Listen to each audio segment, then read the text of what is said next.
Hello dear students. तो आज हम लोग प्रीवियस क्लास तक हम लोग Graham's law of diffusion cover कर चुके थे और ग्राहम्स लॉ ऑफ डिफ्यूजन के आगे ही हम लोग कंटिन्यू करेंगे और आज हम लोग कुछ क्वेश्चंस भी लगाएंगे जो कि अब तक गैसियस स्टेट में जो कवर हुआ है। एक चीज़ और, इसमें जो रेट ऑफ डिफ्यूजन होता है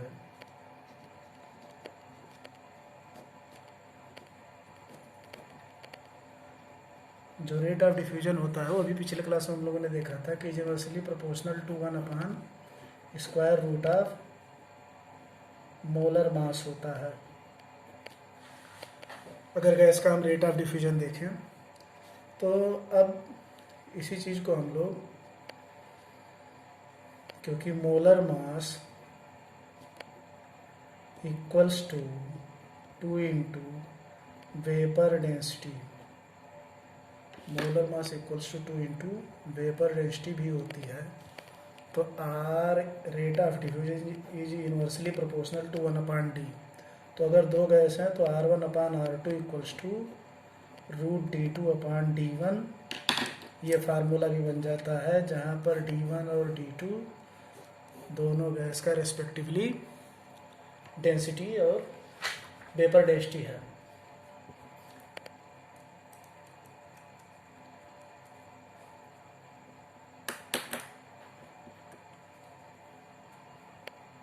तो हाउएवर दिस लॉ, एक जो प्रिकॉशन लेना हमको, however this law is true only for gases,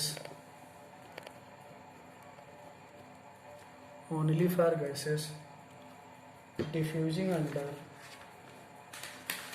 low pressure gradients, only for gases diffusing under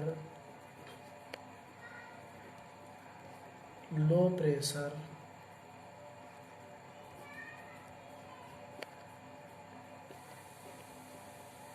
gradient. अब इसका मतलब, अगर प्रेशर में बहुत शार्प वेरिएशन नहीं हो रहा है तो तभी ये काम करेगा, अगर प्रेशर बहुत शार्पली वेरी कर रहा है तो नहीं काम करेगा। लो प्रेशर ग्रेडियंट का मतलब यही है। अब हम लोग कुछ क्वेश्चन लगाएंगे, एग्जाम्पल्स ऑन गैस लॉज।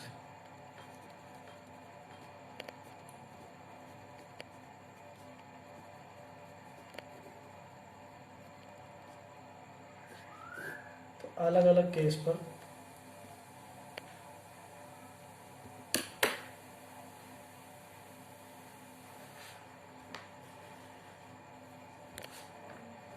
जैसे क्वेश्चन कहा गया कि एक gas cylinder containing, question number 1, A gas cylinder containing cooking gas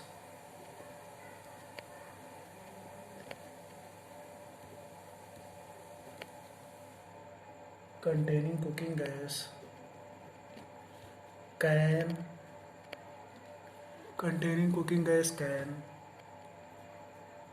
withstand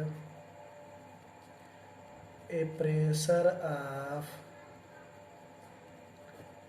14.9 atmosphere. The pressure gauge of cylinder, the pressure gauge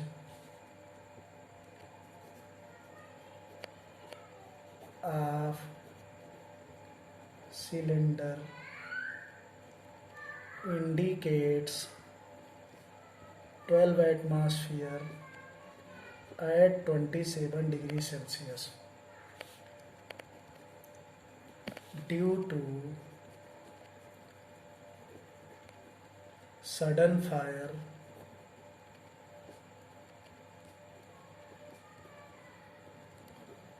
in the building,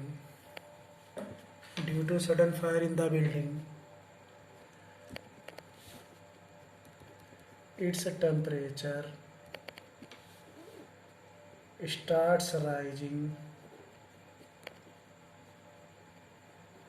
at what temperature?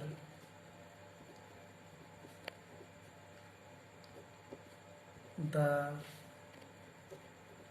cylinder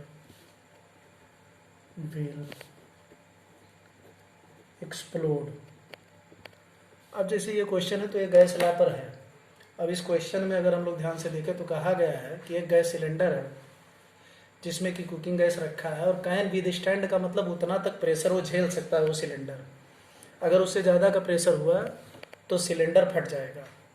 अच्छा, cylinder का जो volume है वो fix है, तो हम लोग इसको अगर सॉल्व करेंगे तो यहाँ पर अगर हम ध्यान से देखें तो यहाँ पर कहा जा रहा है कि with stand A pressure of 14.9 atmosphere, इसका मतलब इतना प्रेशर वो झेल सकता है। और जो प्रेशर है एक्चुअली में वो कितना है, 12 एटमॉस्फेयर 27 डिग्री सेल्सियस पर। जब बिल्डिंग में आग लग जाती है तो टेम्परेचर बढ़ना स्टार्ट हो जाता है, लेकिन वॉल्यूम कांस्टेंट है, तो V इक्वल्स टू कांस्टेंट है, तो P1/T1 इक्वल्स टू P2/T2 आसानी से लगा सकते हैं। दो तरीके हैं।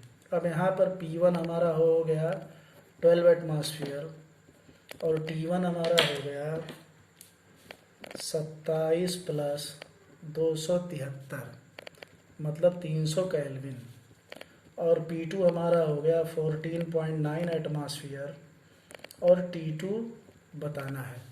तो ये वैल्यू हम रख देंगे P1/T1 इक्वल्स टू, तो रख दें हम लोग, तो ये 12/300 इक्वल्स टू 14.9/T2। तो यहाँ से T2 इक्वल्स टू 14.9 इंटू 300/12, तो ये सॉल्व करने पर आ जाएगा 372.5 केल्विन। तो गैस लाज पर न्यूमेरिकल बड़े आसान होते हैं, डायरेक्ट कई बार स्ट्रेट फार्मूले पर ही क्वेश्चन होते हैं। अब तो अलग अलग जो फार्मूले हैं और अलग अलग जो वेरिएशन है उन पर हम लोग क्वेश्चन कवर करेंगे इस क्लास में। अब इसमें हमने देखा कि P1/T1 इक्वल्स टू P2/T2 है। नेक्स्ट जो क्वेश्चन है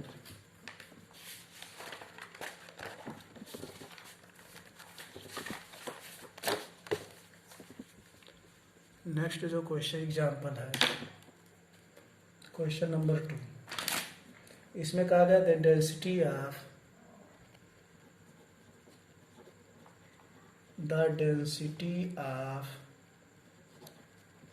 vapour of a substance at 373 Kelvin and 1.013 into 10 to the power 5 Pascal is 2.55 gram per liter. Calculate its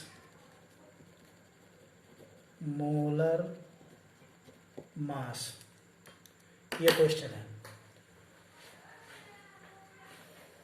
अब अगर हम लोग याद करें कि PV इक्वल्स टू NRT वाला जो इक्वेशन था, वहाँ से हम लोगों ने डेंसिटी, प्रेशर और इन सब का एक रिलेशन निकाला था।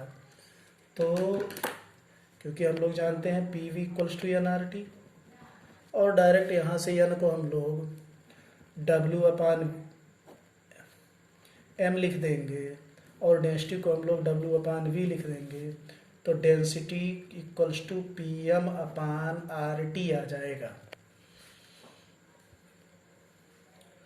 अब इसमें डेंसिटी जो हमारा दिया है वो 2.55 ग्राम पर लीटर दिया है, तो इसको स्टैंडर्ड यूनिट में कन्वर्ट कर लेंगे तो 2.55 ये किलोग्राम पर मीटर क्यूब भी हो जाएगा। और वैल्यू हम रख देंगे, तो D इक्वल्स टू D हमारा है 2.55 इक्वल्स टू प्रेशर है 1.013 into 10 to the power 5 into R की वैल्यू 8.314 अगर स्टैंडर्ड SI यूनिट में रखेंगे, और 373 केल्विन टेम्परेचर है तो 373 अपान मोलर मास। तो यहाँ से यम इधर गया तो मोलर मास हमारा कैलकुलेट होके आ जाएगा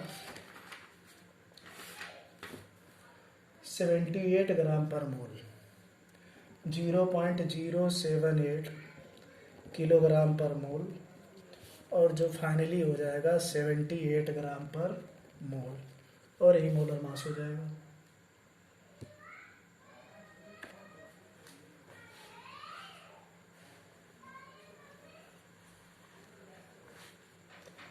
अब इसमें कुछ इंपॉर्टेंट क्वेश्चंस होते हैं जो कि बॉयल्स लॉ के एप्लीकेशन होते हैं, जिसमें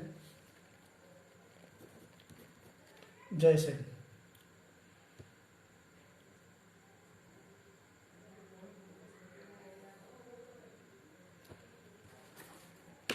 ये तो बल्ब और ट्यूब वाले क्वेश्चन है।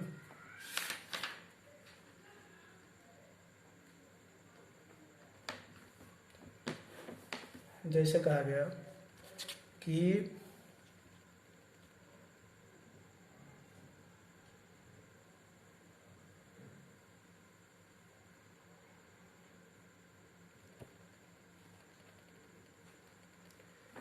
दो बल्ब का कनेक्शन वाला क्वेश्चन हम लोग ऑलरेडी कर चुके हैं। Two bulbs of equal volume are connected through stopcock. To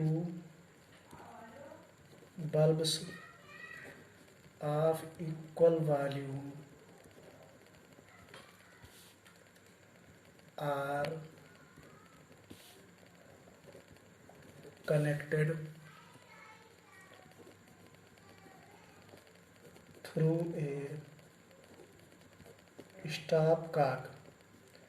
तो अब हम लोग इसको डायग्राम से दिखा दें कि मान लो ये दो बल्ब है और इसमें पहले वाले बल्ब में 27 डिग्री सेल्सियस पर 0.7 मोल हाइड्रोजन गैस है 0.5 एटमॉस्फेयर प्रेशर पर, और यहाँ पर बीच में एक स्टॉप कॉक लगा है और इसमें एक दूसरा बल्ब कनेक्टेड है।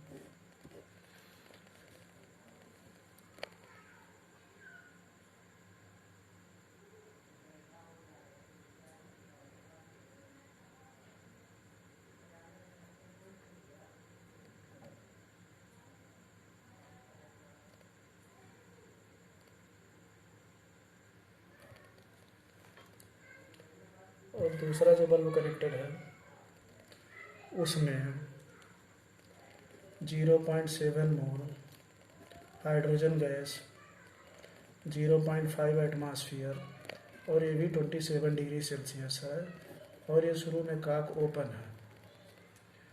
अब ये इनिशियल कंडीशन था, इनिशियली दोनों सेम वॉल्यूम के हैं।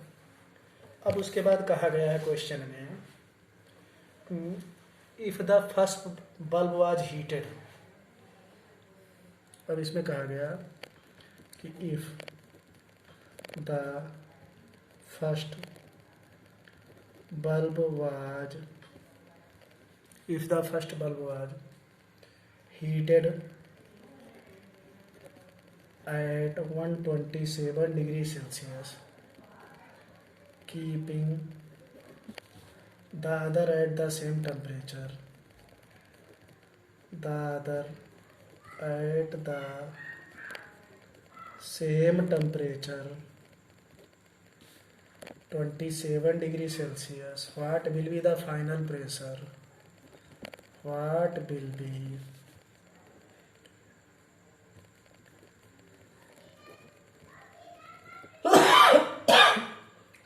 the final pressure and moles in each bulb? What will be the final pressure and moles in each bulb?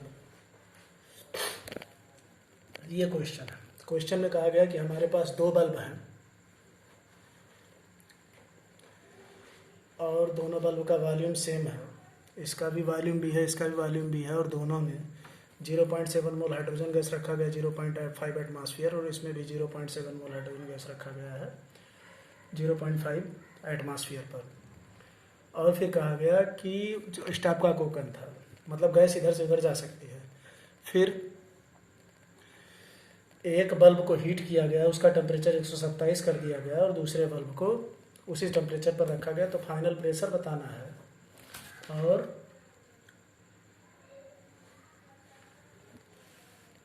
तो जो नहीं चेंज होगा वो टोटल नंबर ऑफ मोल होगा।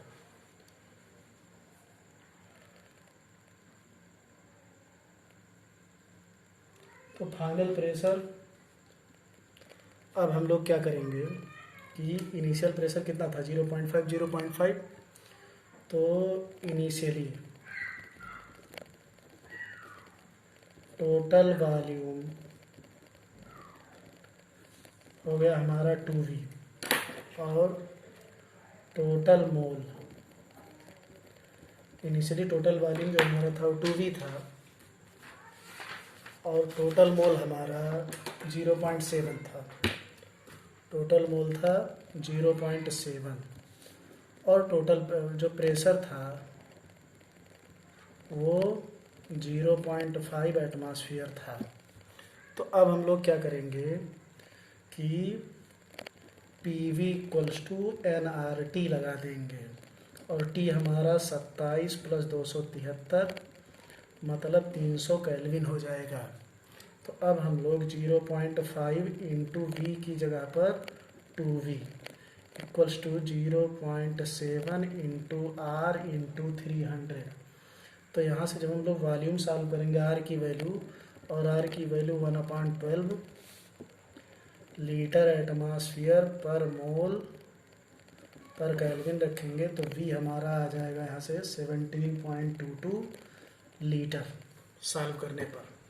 अब जब हम वॉल्यूम लगा देंगे तो गैस एक जगह से दूसरी जगह पर तब तक जाएगी जब तक दोनों जगहों पर प्रेशर सेम नहीं हो जाता, लेकिन क्योंकि टेम्परेचर डिफर किया गया है तो प्रेशर भी चेंज होगा। तो अब हम लोग क्या करें कि ईच बल्ब में let the common pressure, let the final pressure is P। अच्छा, फर्स्ट बल्ब में फॉर फर्स्ट बल्ब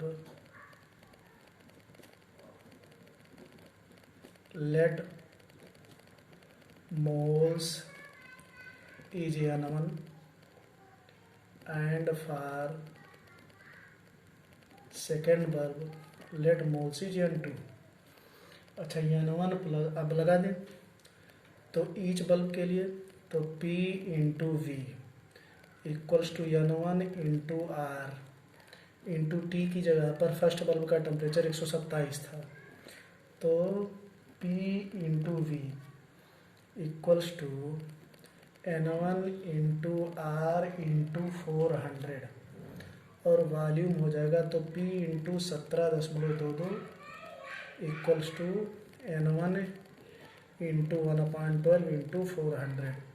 तो यहाँ से P इक्वल्स टू 1.90 N1 आ जाएगा। और सेकंड बल्ब के लिए लगाएंगे तो P into V equals to N2 into R into 300, तो P into 17.22 equals to N2 into 1/12 into 300, तो P इक्वल्स टू 1.42 N2। अब अगर हम लोग ध्यान से देखें तो total number of mole change नहीं हुआ है, तो N1 plus N2 equals to 0.7। तो यहाँ से और यहाँ से इन तीनों को सॉल्व करेंगे तो P इक्वल्स टू आ जाएगा 0.571 एटमॉस्फेयर और P इक्वल्स टू आ जाएगा 0.571 एटमॉस्फेयर, N1 आ जाएगा 0.3 मोल और N2 आ जाएगा 0.4 मोल।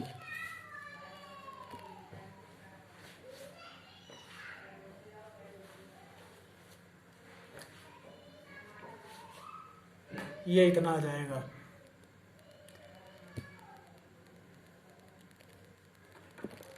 तो ये हमारा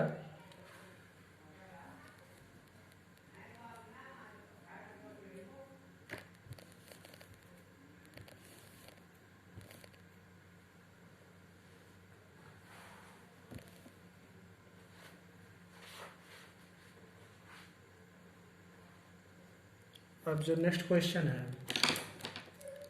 ये सब अलग अलग वैरायटी के हम लोग क्वेश्चन कवर कर रहे हैं। The density of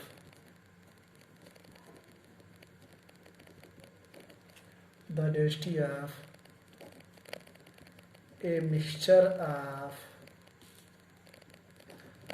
O2 and N2 is 1.3 gram per liter at NTP.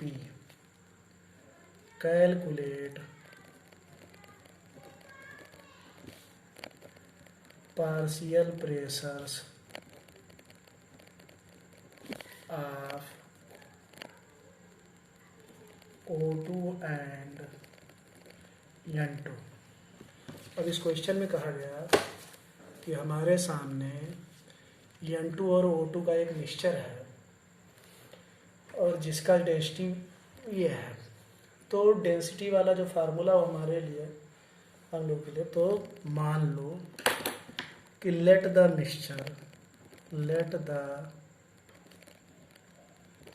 Composition of the mixture is N1 moles of O2 and N2 moles of N2। तो हमने जो कंपोजिशन लिया उसमें कहा कि N1 मोल O2 का है और N2 मोल N2 का है। अब अगर हम लोग देखें तो NTP, अब NTP का मतलब P,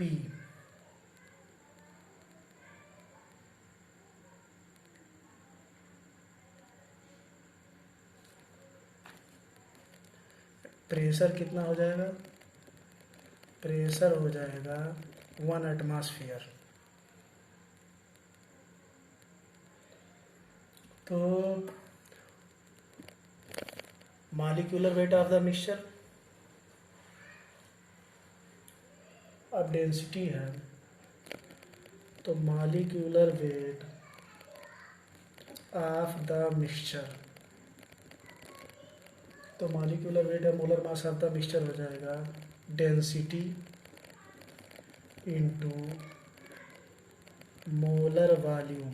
ठीक, अच्छा डेंसिटी है 1.3 इंटू मोलर वॉल्यूम 22.4, तो ये आ गया 29.12। यहाँ से हम लोगों ने मॉलिक्यूलर वेट निकाल लिया। और अब यहाँ से जो मॉलिक्यूलर वेट का फार्मूला है, average molecular weight equals to total weight upon total mole. तो टोटल वेट ये तो होता है, अगर मान लो N1 प्लस N2 है तो टोटल मोल हमारा N1 प्लस N2 हो जाएगा।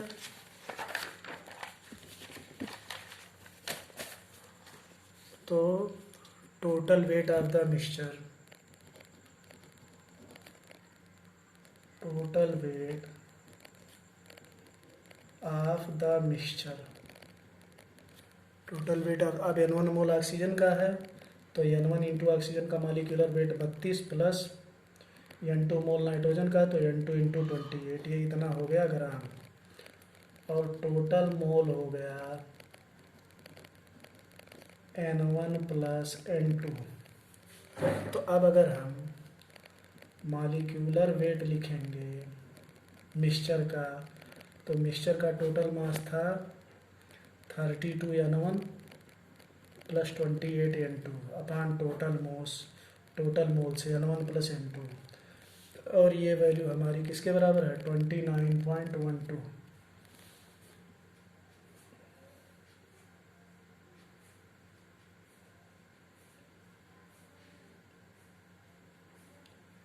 अब यहाँ से जब हम लोग इसको सॉल्व करेंगे तो mole fraction of O2, mole fraction of O2। तो यहाँ से N1/N2 का रेशियो निकल जाएगा और N1/N1 प्लस N2 कर देंगे। तो ये अलजेब्रा इक्वेशन है, इन दोनों को क्रॉस मल्टीप्लाई करेंगे, सॉल्व करने पर आ जाएगा। ये आ जाएगा हमारा 0.28। तो पार्शियल प्रेशर ऑफ O2 हो जाएगा 0.28 इंटू 1, तो 0.28 एटमॉस्फेयर। और पार्शियल प्रेशर ऑफ नाइट्रोजन हो जाएगा पार्शियल प्रेशर ऑफ नाइट्रोजन हो जाएगा 1 माइनस 0.28, तो ये हो जाएगा 0.72 एटमॉस्फेयर। तो इस तरीके से हम लोग निकाल लेंगे। अब इस क्वेश्चन में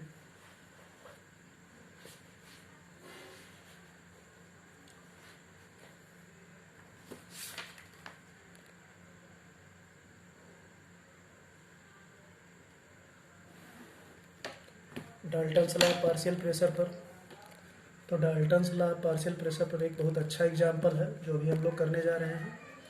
when 2 gram of A gas, when 2.0 gram of A gas A is kept in an evacuated flask at 25 degrees Celsius, the pressure is 1 atmosphere if 3 gram of another gas B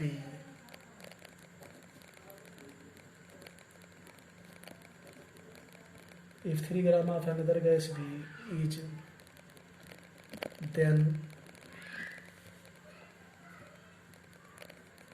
added to the same flask,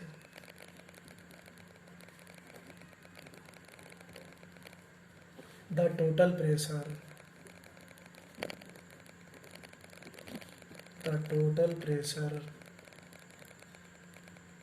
becomes 1.5 atmosphere. Calculate ratio of molecular weights. Calculate ratio of molecular weights MA/MB। अब ये question एक बहुत अच्छा question है, Dalton's law partial pressure को cover करता हुआ। इस क्वेश्चन में कहा गया कि कोई गैस है जब किसी फ्लास्क में रखी गई है, जब उसका 2 ग्राम है 25 डिग्री सेल्सियस पर, तो प्रेशर 1 एटमॉस्फेयर है। और जब 3 ग्राम और गैस डाल दिया गया सेम फ्लास्क में, तो टोटल प्रेशर इतना हो गया। अच्छा, बदले क्या नहीं, बालू। तो 2 इक्वेशन बना लेते हैं। तो टोटल प्रेशर, अच्छा अब हम लोग सॉल्व करेंगे। तो शुरू में प्रेशर कितना था, 1 एटमॉस्फेयर। तो हम लोग PV इक्वल्स टू NRT लगा दें। तो PV इक्वल्स टू NRT, तो यहाँ से 1 into V equals to 2 molar mass of A into R into T, पहला इक्वेशन बन गया। और दूसरा, जब 2 gram A plus 3 gram B हो जाएगा, तब टोटल प्रेशर हमारा 1.5 एटमॉस्फेयर है। तो अब हम लोग फिर से PV इक्वल्स टू NRT लगा देंगे। तो यहाँ से आ जाएगा 1.5 into V equals to total mole 2/MA, ये मोल ऑफ A हो गया, plus 3/MB mole of B हो गया, इंटू R इंटू T। ये हो गया इक्वेशन 1, ये हो गया इक्वेशन 2। अब इन दोनों इक्वेशन को हम लोग सॉल्व करेंगे। सॉल्विंग 1 and 2, तो M A upon M B आसानी से कैलकुलेट हो जाएगा, आंसर आ जाएगा 1/2। फिर से इस क्वेश्चन को हम लोग ध्यान से देखेंगे। कहा गया कि 2 ग्राम का गैस ए है जो कि एक इवेक्यूएटेड फ्लास्क है 25 डिग्री सेल्सियस पर रखा है, तब प्रेशर 1.1 एटमॉस्फेयर आ रहा था। अब 3 ग्राम दूसरी गैस की डाल दी गई सेम फ्लास्क में, तो टोटल प्रेशर 1.5 एटमॉस्फेयर हो गया और दोनों का रेशियो बताओ।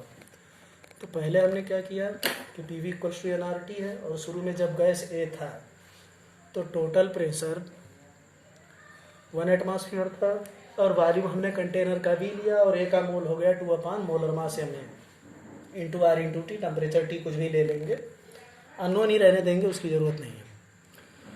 उसके बाद कहा गया कि जब उसमें 3 ग्राम बी डाल दिया गया तो टोटल प्रेशर 1.5 एटमॉस्फेयर हो गया, तो 1.5 into V equals to total mole कितना हो जाएगा, ये मोल ऑफ ए हो गया और ये मोल ऑफ बी हो गया, तो total mole 2/ma plus 3/mb into R T, तो यहाँ से ma/mb इक्वल्स टू ये आ जाएगा सॉल्व करने पर। अब हम लोग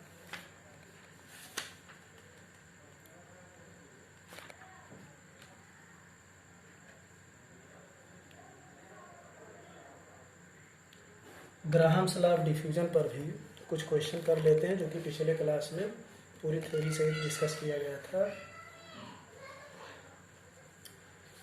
तो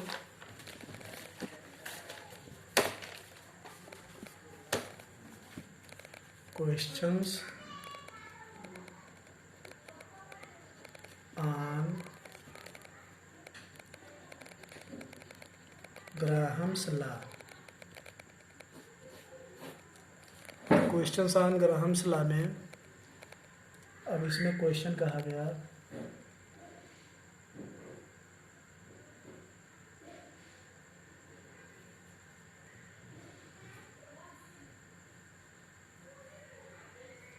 a tube with a porous wall,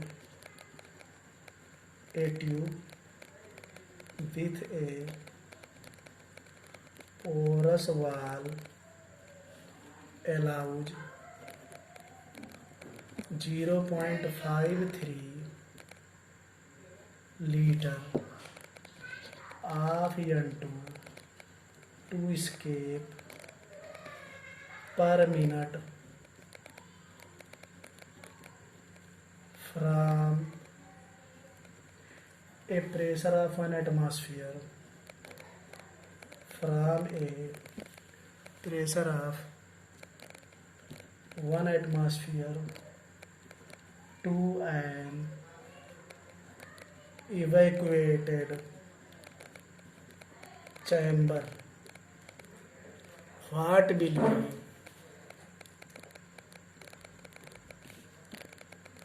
will be the amount?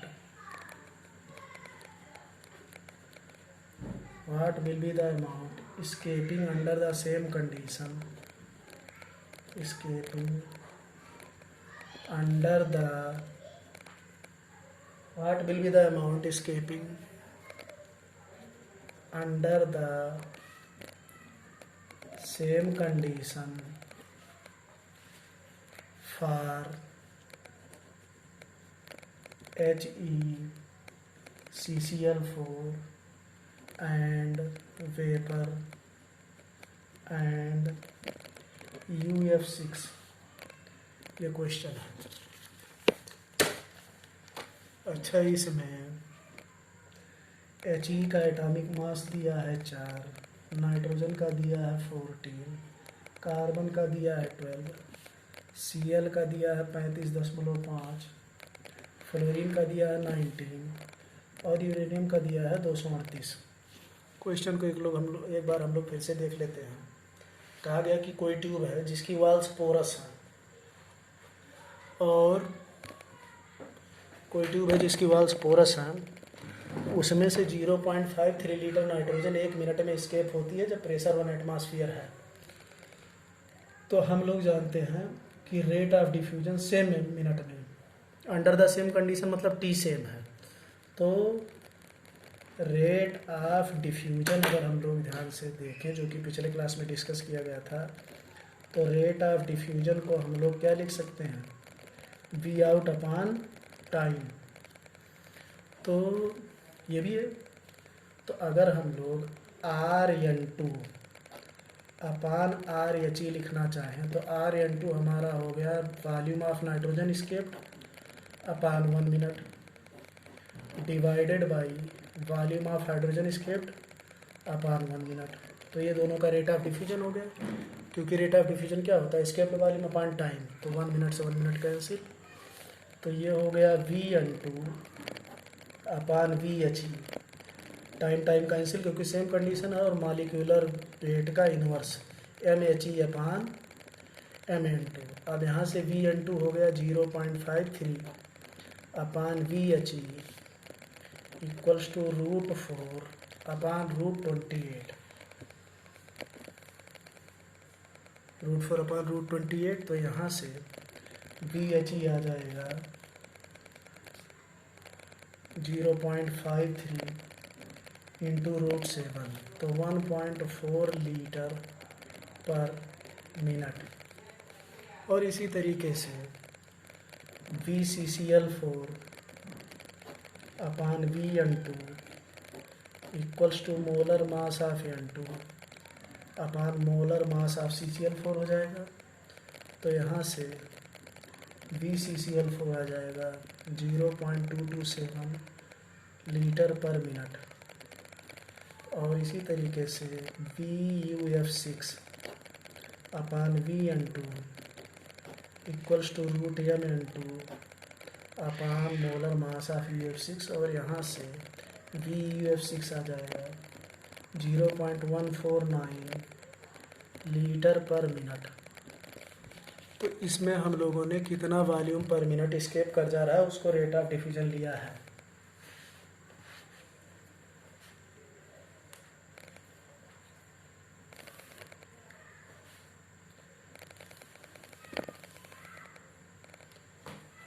अब नेक्स्ट क्वेश्चन जो है, तो बारी बारी से ग्राम्स लॉ ऑफ डिफ्यूजन में 2-3 तरीके हैं, उस पर हम लोग करेंगे।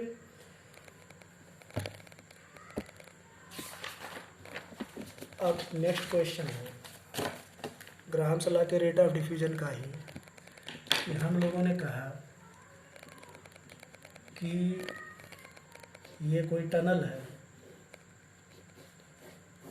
जिसकी थ्योरी हम लोगों ने पिछले क्लास में डिस्कस की थी, कि ऐसे भी क्वेश्चन आ सकते हैं कि rate of diffusion distance upon time करना पड़े।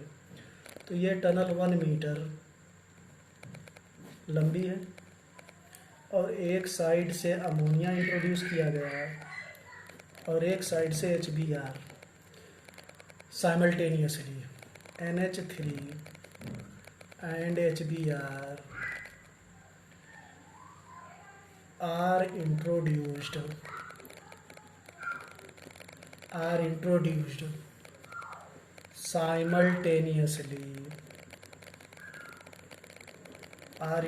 simultaneously into the opposite ends of the open tube. तो where would you expect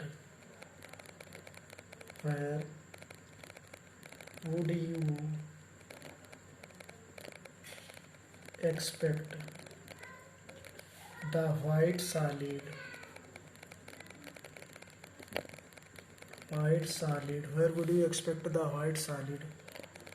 to form?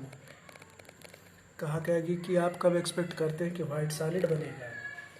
तो होता क्या है कि यहाँ से अमोनिया डाला गया और यहाँ से HBr और एक साथ ही छोड़ा गया है।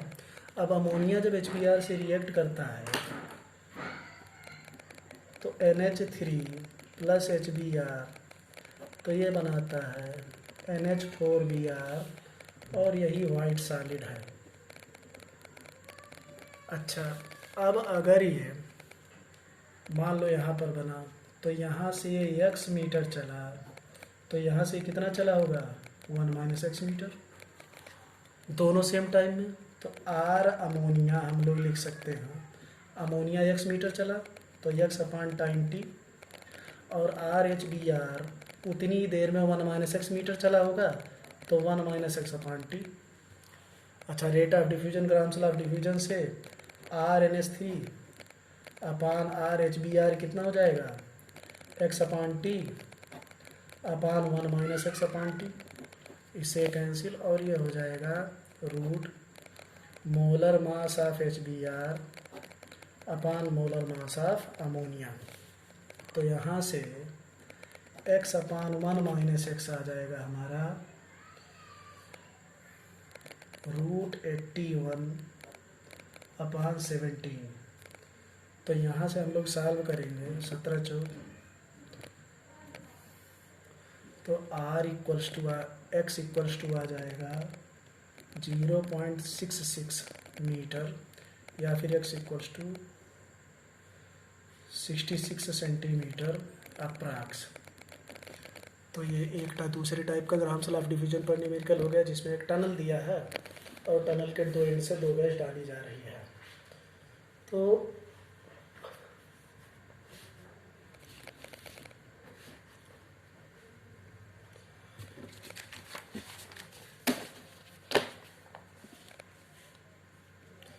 नेक्स्ट जो वैरायटी है क्वेश्चन की, उसमें कहा गया कि at room temperature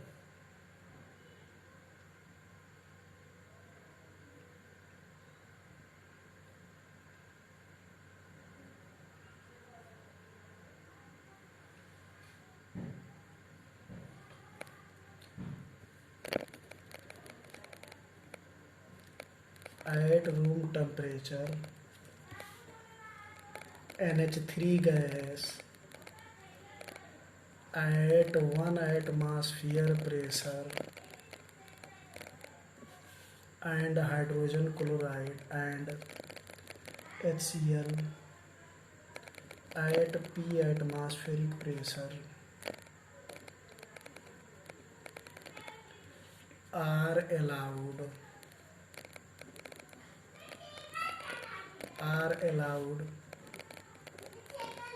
to diffuse through identical pinholes from opposite ends.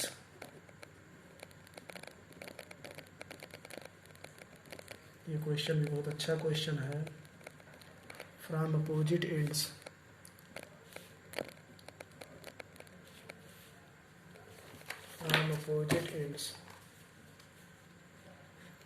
of a glass tube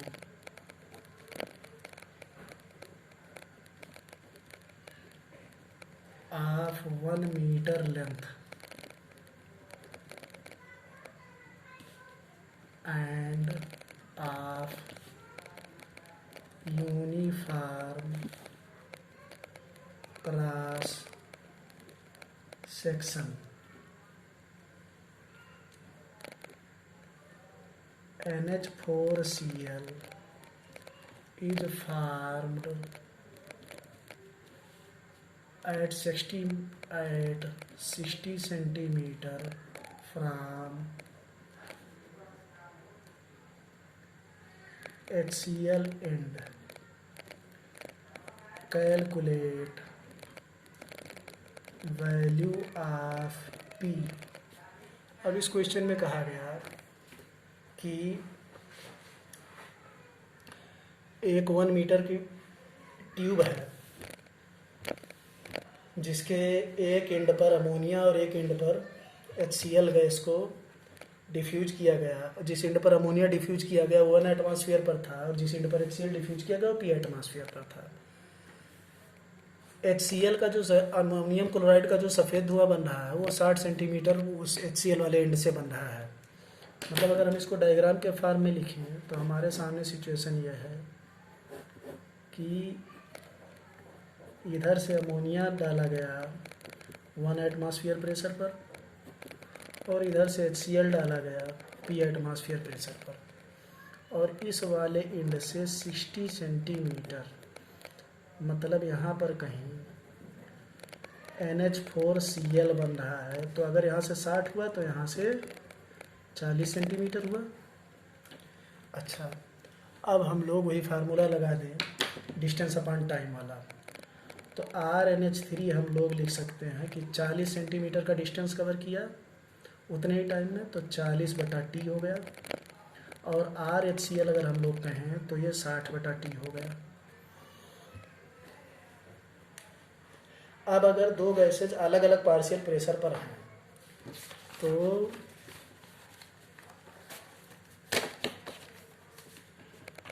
RNH3 upon RHCl जो ग्राहम-श्मिट डिवीजन का जनरल फार्मूला है, तो PNH3 अपान PHCl इंटू रूट MHCl अपान M अमोनिया। कौन से फार्मूले से? जनरल फार्म ऑफ ग्राहम-श्मिट की R1 upon R2 equals to P1 upon P2 into root M2 upon M1, ये लगा देंगे। तो RNH3 हो गया 40/T और HCl हो गया 60/T। PNH3 1 atmosphere upon PHCl P atmosphere into root MHCl 36.5 upon root ammonia 17। तो ये हो गया, तो P इक्वल्स टू आ गया 2 दूनी 4 2 तिहाई 6, तो 1.5। तो 1.5 इंटू रूट 36.5 अपान 17, तो ये आ जाएगा 2.198 एटमॉस्फेयर। तो ये हमारा कुछ एग्जाम्पल हो गया ग्राहम-श्मिट पर। तो अभी एक क्लास हम लोग और डिस्कस करेंगे गैसेस स्टेट के न्यूमेरिकल्स और एग्जाम्पल पर। यहाँ पर इस क्वेश्चन को अगर हम लोग ध्यान से देखें फिर से, तो इस क्वेश्चन में कहा गया कि रूम टेम्परेचर पर अमोनिया है 1 एटमॉस्फेरिक प्रेशर पर और HCl P एटमॉस्फेरिक प्रेशर पर, वो अलाउ किए गए डिफ्यूज के आइडेंटिकल पिन होल्स, मतलब जैसे टनल है और यहाँ पर 2 पिन होल है, ये 1 एटमॉस्फेयर पर डिफ्यूज किया गया P एटमॉस्फेयर पर। 60 सेंटीमीटर पर अमोनियम क्लोराइड का सफ़ेद धुआं बन रहा है, तो हमको P की वैल्यू बतानी है। तो हम लोगों ने ग्राहम-श्मिट डिफ्यूजन का जनरल फार्मूला लगा दिया कि RNH3 upon RHCl equals to PNH3, मतलब इस फार्मूले से R1 upon R2 equals to P1 upon P2 root M2 upon M1, यहाँ से वैल्यू आ जाएंगी। तो अब इसके बाद हम लोग नेक्स्ट क्लास में देखेंगे।